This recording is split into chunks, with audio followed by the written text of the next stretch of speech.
This is a good news story, and it's not done yet, though. I mean, we have a long ways to go for the rest of this story. I'm a little bit hesitant to do any of this because I don't want it to seem like, oh, hey, the chief's back. I'm not back yet. I have a big battle ahead of me. Charleston's police chief, Luther Reynolds, explained he knows the ravages of cancer. Cancer's it's a tough thing to hear the first time you hear it. It can hurt bodies and tear apart families. The chief said back pain in 2021 led to scans and tests and eventually chemotherapy, which did not work.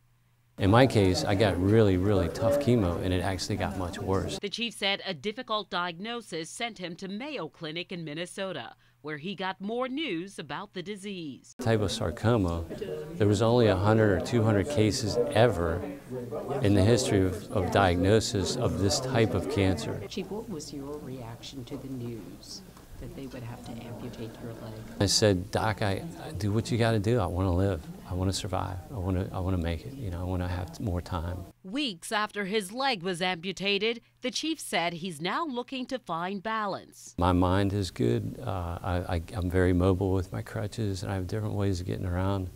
I'm going to start driving soon. I mean, that's an interesting kind of thought. I will be driving, and I'm looking at that process, what that entails.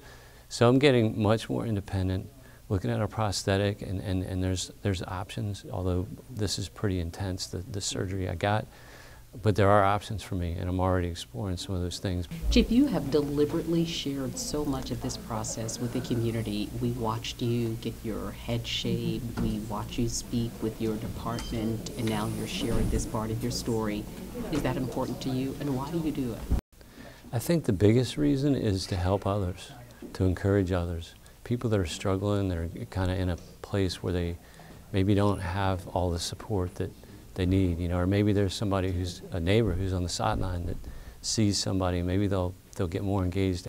We can be brave. We can also somehow make good out of something maybe not so good. Filled with gratitude for his wife, his family, friends, his department, and hope for himself and others, the chief offers this. I'll be back in full duty and full force and fully engaged in all the important things that we do in the city.